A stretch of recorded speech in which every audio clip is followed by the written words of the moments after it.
Israel waste Asia में एक छोटा सा डॉट सा देश जो चारों ओर से दुश्मनों से घिरा हुआ है, लेकिन उनके दुश्मन ही नहीं बल्कि पूरी दुनिया में जितने भी देश है वो सभी इजराइल का लोहा मानते हैं। इसके पीछे कई सारे कारण हैं, लेकिन इनमें से एक पहला और मुख्य कारण ये है इजरायली मिलिट्री फोर्स। और उसी इजरायली मिलिट्री फोर्स के आज एक स्पेशल फोर्स यूनिट के बारे में बात करेंगे, उनकी एक ऑपरेशन के बारे में बात करेंगे जिन्हें सुन करके आपका दिमाग हिल जाएगा कि किस तरीके से इजरायली कमांडोज ने एक हाईजैक किया हुआ प्लेन के अंदर घुस करके टेररिस्ट को ठोका था और वहां पर सभी हॉस्टेजेस को सही सलामत बाहर निकाला था। इतनी भयानक और खतरनाक ऑपरेशन को अंजाम दिया था Israeli special force unit Yemen ने। आज जैसे भारत में एनएसजी है जो कि भारत के इंटरनल सिचुएशंस को हैंडल करने के लिए ट्रेंड किया गया है, counter insurgency, counter terrorism, hijacking जैसे सिचुएशन, उसी तरीके से इजराइल का इंटरनल जितने भी सिचुएशंस हैं उन्हें हैंडल करने के लिए डिप्लॉय किया जाता है इजराइल कमांडोज यमम को। यमम कमांडोज के काम करने के तरीके बहुत अलग होते हैं। सबसे पहले तो किसी भी घटना या फिर वारदात होने के तुरंत बाद उसकी सारी इंफॉर्मेशन कमांडोज के पास में पहुंच जाता है। किसने ये अटैक किया, अटैकर्स के पास में क्या क्या एडवांटेजेस हैं, क्या क्या वेपन्स है, किस तरीके से अटैकर्स को न्यूट्रलाइज किया जा सकता है,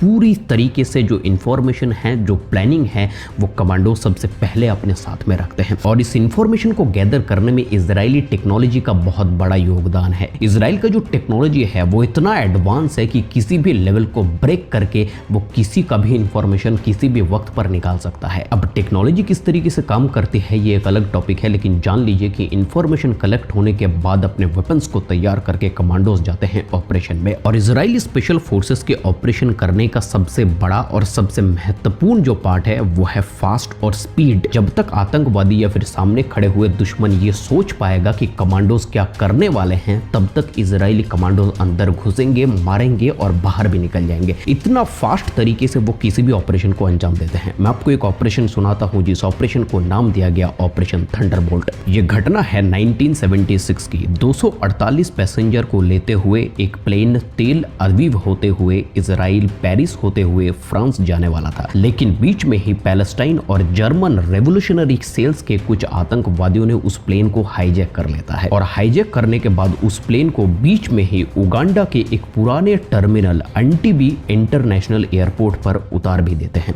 और उस प्लेन को हाईजैक करने के बाद 248 लोगों को वो बंदी बना लेते हैं और इजरायली सरकार से 40 आतंकवादियों को और केनिया सरकार से 13 आतंकवादियों को रिहा करने की मांग करता है। ये जो आतंकवादी थे ये इजराइल और केनिया के जेल पर बंद पड़े थे। अब हाईजैकर का ये कहना था या तो आप उन लोगों को छोड़ो या तो अपने देश के 248 लोगों की लाशें यहां से लेकर के जाओ। हाईजैकर्स की ओर से इजराइल और केनिया को वक्त दिया गया कि आप कुछ देर में सोच समझ करके अपना डिसीजन सुनाओ। अब समय बहुत कम है और इजराइल की बेसिक पॉलिसी यह है कि वो टेररिस्ट के साथ में नेगोशिएट नहीं करती है, लेकिन यहाँ पर देश के लोगों की सुरक्षा की बात आती है, वहां पर इजराइल कुछ भी करने के लिए तैयार हो जाती है, क्योंकि देश के अंदर के लोग इजराइल के हैं, यहूदी हैं और यहूदियों की सुरक्षा करना इजराइल फोर्सेस का पहला और मुख्य धर्म है। उस वक्त पर इजरायली प्राइम मिनिस्टर और इजरायली आर्मी के लेफ्टिनेंट कर्नल योनातान साहब ने 4 जुलाई देर रात को इजराइल कमांडोज को तैयार किया और एक ऑपरेशन को प्लान किया गया। और उस ऑपरेशन को 4 जुलाई देर रात को इतनी फास्ट तरीके से, ब्लेज फास्ट तरीके से अंजाम दिया गया कि हाईजैकर्स ये सोच भी नहीं पाते कि इजरायली कमांडोज युगांडा तक इतनी तेजी से आ सकते हैं। अपनी टेक्नोलॉजी को इस्तेमाल करके देर रात को इजरायली कमांडोज युगांडा पहुंचती हैं और उस टर्मिनस पर अटैक करते हैं जहां पर प्लेन खड़ी है और प्लेन को हाईजैक कर लिया गया है। लेकिन यहां पर कैच ये है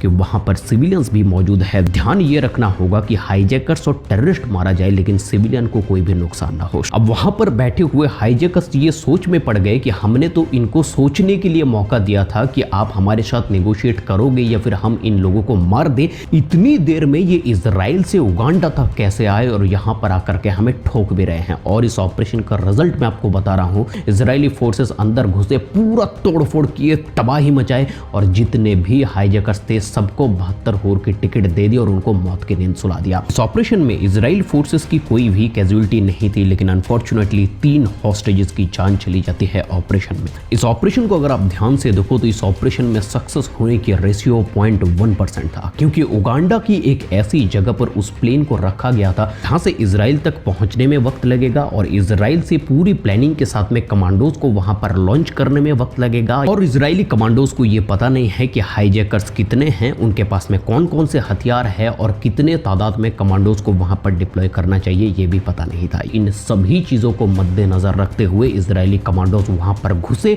और इस ऑपरेशन को सक्सेसफुली अंजाम दिया। देखिए, आज भारत में ऐसे बहुत सारे डिफेंस चैनल्स हैं जो इंडियन डिफेंस के बारे में आपको नॉलेज प्रोवाइड करते हैं, लेकिन अगर आप पसंद करते हो इस तरह के वीडियोस तो मेरा ये चैनल इकलौता ऐसा चैनल बनेगा जो international military, international operations, international military के ट्रेनिंग, उनके तरकीब, उनके प्लान, उनके काम करने के तरीके, सभी चीजों को हम आपके सामने रखेंगे। और इस चीज को इंडियन आर्मी भी अप्रिशिएट करती है, क्योंकि इसी की वजह से इंडियन आर्मी और भी बहुत सारे फ्रेंडली कंट्रीज के आर्मी मिल करके ज्वाइंट ऑपरेशन करते हैं इसी चीज को जानने के लिए। अगर आप भी जानना चाहते हो तो नीचे कमेंट करो, इस तरह के वीडियोस, इसी तरह के ऑपरेशनल वीडियोस हम और भी लाएंगे। जय हिंद, वंदे मातरम।